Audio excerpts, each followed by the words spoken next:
Hello everyone, this is Tanvir Hasnath. Recently I completed my graduation from Daffodil International University, Department of Business Administration, major Human Resource Management. Now I am doing my internship at Pran RFL Group. তো আমি আসলে যখন শেষ সেমিস্টারে ছিলাম তো তখন আমাদের যে কোর্স টিচার তানচি ম্যাম উনি আসলে গ্রুপে একটা নক দিয়েছিল যে এইটাই যাদের লাস্ট সেমিস্টার আপনারা আপনাদের সিভিগুলা আমার কাছে দ্রুত সময় পাঠিয়ে দেন, কারণ আমি এগুলা হচ্ছে সিডিসি অফিসে দিলে আপনাদের ইন্টার্নশিপের একটা ব্যবস্থা হবে।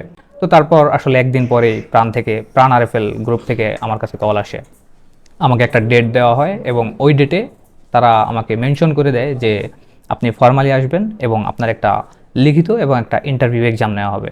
তো আমি ওইখানে যাই, যাওয়ার পর আসলে আমাদের যে এক্সামটা ছিল এক্সামটা হয়, তারপরে হচ্ছে আমাদের একটা ছোট্ট ইন্টারভিউ নেওয়া হয়। তো ইন্টারভিউ যখন নিচ্ছিল এইচআর ডিপার্টমেন্টের যেই হেড প্রাণ আরএফএল গ্রুপের, তো উনি আমাকে বেশ কয়েকটি কোশ্চেন করে এবং তারা আমার বিষয়ে অনেক কিছুই জানে, লাইক আমার ফ্যামিলি, তারপর আমার ফিউচার প্ল্যান কি, তো আমি কেন এই সাবজেক্টে পড়াশোনা করছি, আমি কেন এই কোম্পানিতে সিভি ড্রপ করছি আমার ইন্টার্নশিপের জন্য। তো সব কিছু আমি মোটামুটি ঠিকভাবেই বলতে পারি এবং খুব স্মার্টলি আই থিঙ্ক তাদেরকে অ্যান্সারটা দিতে পারি। তো তার একদিন পরেই তারা আমাকে কল করে কনফার্ম করে যে আপনি 2 দিন পরেই জয়েন করেন। তো তারপর হচ্ছে আমি ওইখানে যাই এবং জয়েন করি। তো এখন আমি তাদের সাথে ওইখানে কাজ করতেছি।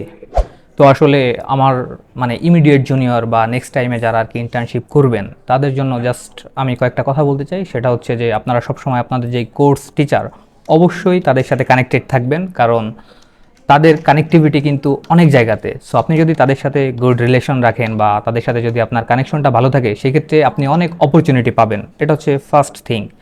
তারপর হচ্ছে আপনি শুধুমাত্র একাডেমিক না, কারণ আমি কিন্তু বর্তমান যখন আমি ইন্টার্ন হিসেবে যখন দেখতেছি যে একটা মানুষকে তারা জব নিতেছে বা জবে নিতেছে, তখন দেখতেছি যে তারা আসলে কি কি কোয়ালিটি চাচ্ছে। তো সেখানে কিন্তু ম্যাক্সিমাম টাইম দেখি একাডেমিক রেজাল্টের পাশাপাশি তাকে ইন্টারভিউয়ার জিজ্ঞেস করতেছে যে আপনি বাকি কী করছেন বা আপনার এমন কি স্কিল আছে যে জন্য আমরা আপনাকে নিব, বা আপনি স্টুডেন্ট লাইফে এমন কি করে আসছেন একাডেমিকের পাশাপাশি যে জন্য আমরা আপনাকে নিলে আমাদের কোম্পানি প্রফিটেবল হবে বা ভালো কিছু করবে।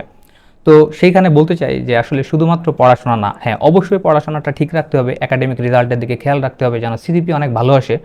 তো পাশাপাশি আমাদের কিছু একটা করা উচিত। অনেক ধরনের অপরচুনিটি আছে, আপনি চাইলে অনলাইনে বিভিন্ন কোর্স করতে পারেন বা হচ্ছে পড়াশোনার পাশাপাশি নিজে সোশ্যাল মিডিয়া ব্যবহার করে, লাইক ইউটিউবে বর্তমান সবই আছে, কোনো না কোনো ধরনের স্কিল আপনার গেইন করতে হবে। যদি এগুলা থাকে, যে কোনো ইন্টারভিউ বোর্ডে আপনি আসলে একজন ইন্টারভিউয়ারকে ইমপ্রেস করতে পারবেন শুধুমাত্র আপনার ওই এক্সট্রা কারিকুলামের সাহায্যে। আর সবচেয়ে বেশি যেটা ইম্পর্টেন্ট সেটা হচ্ছে আপনার প্রেজেন্টেশন স্কিল। আপনি একটা মানুষকে কনফিডেন্টলি ডিল করতে পারছেন কি না, হোক সেটা ইন্টার্ন বা হোক সেটা জব ইন্টারভিউ, যে কোনো জায়গাতে যদি আপনি একটা মানুষকে আপনার কথার মাধ্যমে মানে ওয়ে অফ টকিংটা যদি সুন্দর হয়, সেই ক্ষেত্রে আপনি যে কোনো জায়গাতে একটু বেনিফিট পাবেন। একটু না বলা চলে, এটা অনেক।